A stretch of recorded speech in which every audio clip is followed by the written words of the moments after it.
Assalamualaikum warahmatullahi wabarakatuh. Salam sejahtera bagi kita semuanya. Kembali lagi bersama saya Rizky Faisal Hakiki di channel Rizky Faisal. Nah, di video kali ini kita akan membicarakan mengenai politik demokrasi di era Soekarno. Di mana politik demokrasi sendiri itu kita pahami sebagai sistem pemerintahan yang kekuasaan tertingginya adalah berada di tangan rakyat, yang mana kebijakan-kebijakan yang ada di dalam pemerintahan itu diperoleh dari hasil suara terbanyak dari rakyat. Nah, kita pahami sekarang ini bahwa demokrasi yang kita lihat bahwa kita diadakannya pemilu. Nah, di situ dari setiap pemilu itu ada partai-partai yang mewakili setiap golongan-golongan yang ada di Indonesia. Nah, dari si mereka itu dipilih siapa yang akan menjadi pemimpinnya. Nah,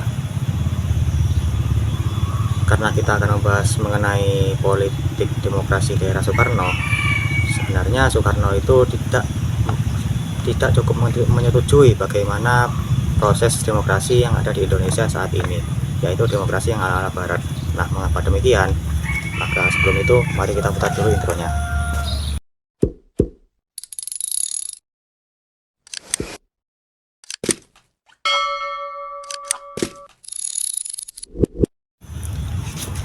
Oke, Presiden kita Insinyur Soekarno sebenarnya tidak terlalu suka dengan sistem demokrasi yang dibawakan oleh Barat.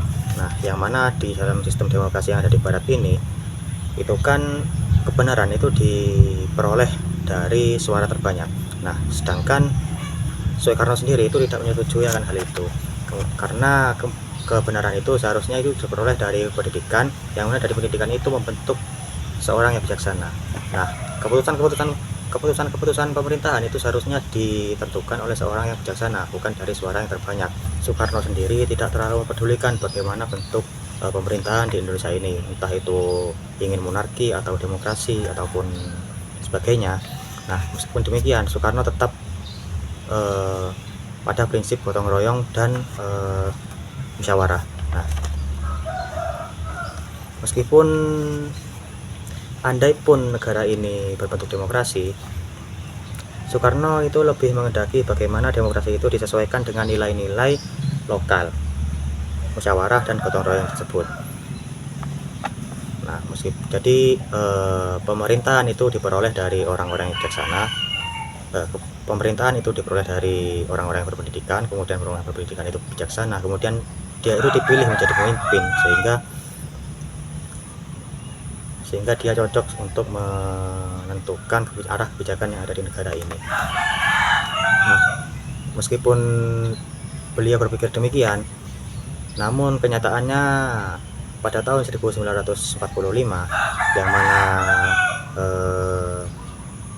akhir dari Perang Dunia Kedua itu, kita tahu bahwa musuh setiap dunia itu, semua dunia itu seperti Jerman, Jepang, dan juga Italia, yaitu poros yang menganut paham fasis. Nah, kemudian fakta mengenai kemerdekaan Indonesia yang setelah lepas dari cengkraman Jepang itu menimbulkan kecurigaan oleh negara-negara asing. Kita tahu bahwa Jepang itu negara yang fasis. Kemudian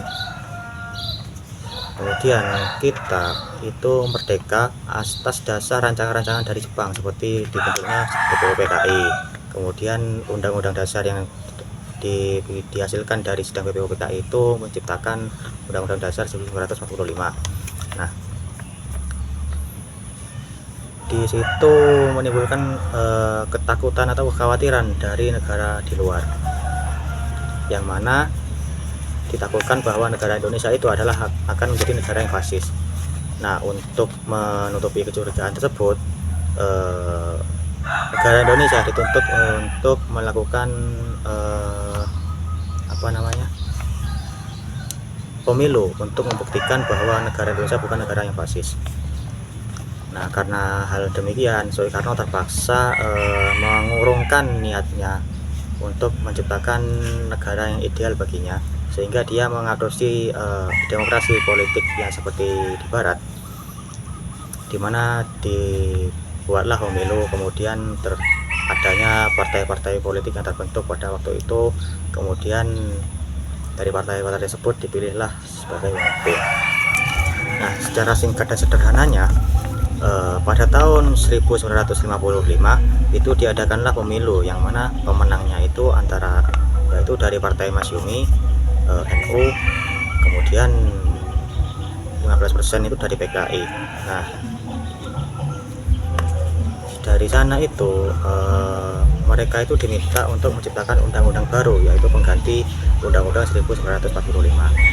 Kita singgung sebelumnya bahwa Undang-Undang 1945 itu adalah bentukan dari sidang BPU PKI, yang mana itu ditetapkan sebagai undang-undang sementara.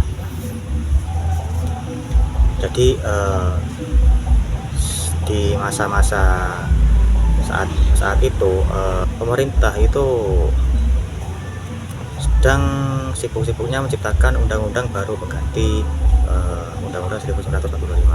Tetapi undang-undang tersebut tidak selesai sederhananya, karena di sana itu dari partai-partai itu memiliki kepentingan sendiri-sendiri. Jadi di sana itu setiap perbedaan pendapat itu selalu terjadi perdebatan yang panjang, sehingga tidak mencapai keputusan yang mufakat. Nah, karena itu karena undang-undang tidak selesai, Soekarno akhirnya berbicara dengan Muhammad Hatta bahwa dia mengatakan bahwa adanya partai-partai ini bukan malah menciptakan Indonesia semakin maju, tetapi malah mengakibatkan stagnasi di pemerintahan. Dari partai-partai itu malah mewakili golongan-golongannya sendiri, dan kemudian memanfaatkan yang itu malah justru menciptakan stagnasi di negara. Sedangkan Muhammad Hatta tidak berpikir demikian. Justru karena beragamnya di Indonesia ini diperlukanlah sesuatu yang mewakili keberagaman tersebut. Salah satunya melalui partai politik. Namun karena Soekarno bersikeras, maka akhirnya Muhammad Hatta pun menyerah dan akhirnya mengundurkan diri dari jabatan wakil presiden. Nah, sebelumnya saya lupa menjelaskan bahwa dari partai-partai yang menang seperti Masyumi, PNI, kemudian PKI tadi itu dibuatlah suatu badan yang namanya DPR. Nah, meskipun demikian, akhirnya Soekarno pun membubarkan DPR tersebut, karena yang seharusnya mereka itu ada untuk menciptakan undang-undang itu tidak selesai, sehingga pada akhirnya muncullah dekret presiden tahun 1959 yang isinya itu pembubaran DPR dan kemudian dikembalikannya aturan undang-undang di Indonesia itu ke Undang-Undang Dasar 1945. Nah, mulai dari munculnya dekret presiden tahun 1959 ini, Indonesia berada dalam masa yang namanya kita kenal sebagai masa demokrasi terpimpin, yang mana kebijakan-kebijakan itu semuanya itu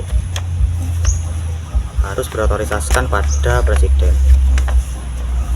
Ini berakhir hingga pada tahun 1966, di mana munculnya Surat Super Semar yang pada akhirnya menggantikan dari Soekarno ke Presiden Soeharto. Nah, sebenarnya dari demokrasi terpimpin ini ada banyak kelemahan-kelemahan dan kekurangan-kekurangan yang ingin saya sampaikan. Cuman karena di sini waktunya siang hari dan mendung, jadi saya tidak sempat untuk membahasnya, dan juga karena keterbatasan waktu juga. Jadi cukup sekian video dari saya. Jika saya memiliki salah kata atau salah informasi, mohon dikoreksi. Nah, terima kasih sudah mendengarkan. Wassalamualaikum warahmatullahi wabarakatuh.